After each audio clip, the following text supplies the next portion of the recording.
the old excuse. "We can make no statement yet. Reports are still coming in."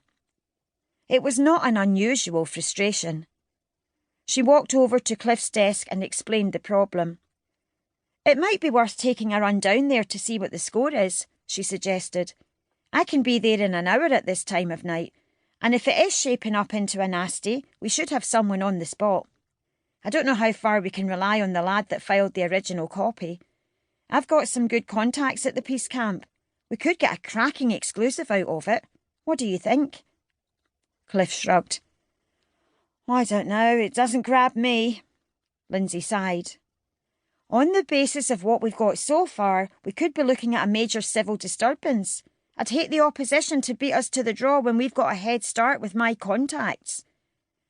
"Give your contacts a bell, then." "There are no phones at the camp, Cliff. British Telecom have shown an incomprehensible reluctance to install them in tents. And besides, they'll probably all be down the cop shop protesting. I might as well go. There's sod all else doing."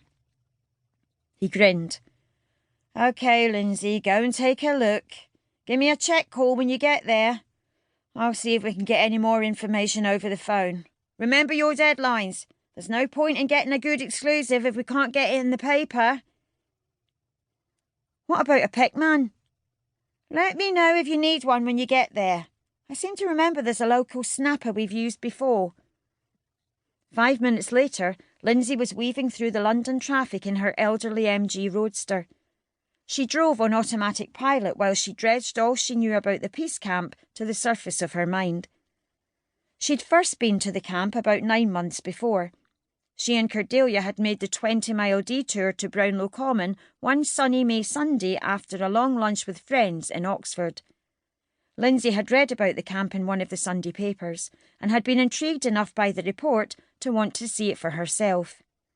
Cordelia, who shared Lindsay's commitment to opposing the nuclear threat, had been easily persuaded to come along on that initial visit, though she was never to share Lindsay's conviction that the camp was an effective form of protest.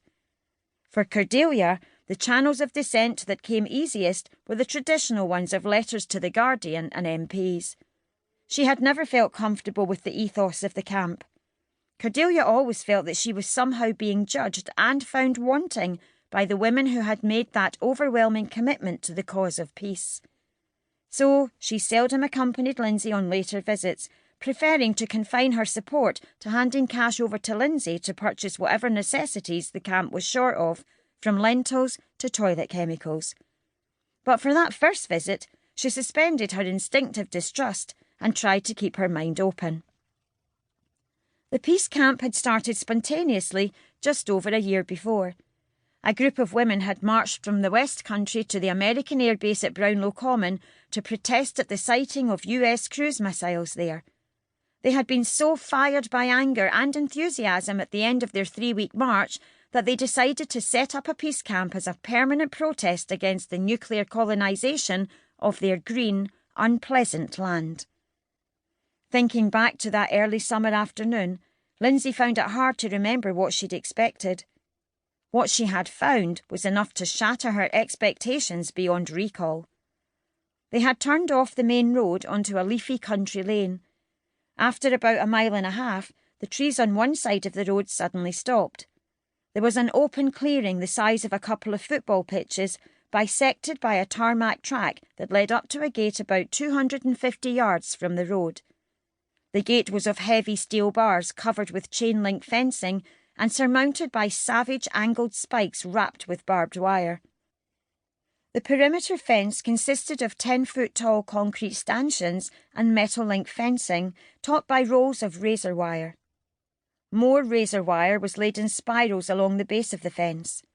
The gate was guarded by 4 British soldiers on the inside and 2 policemen on the outside. A sign declared USAF Brownlow Common. In the distance, the long low humps of the missile silos broke the skyline. 300 yards inside the perimeter fence were buildings identifiable as servicemen's quarters, square concrete blocks with identical curtains. From beyond the wire, they looked like a remand centre, Lindsay had thought. They provided a stark contrast to the other human habitation visible from the car.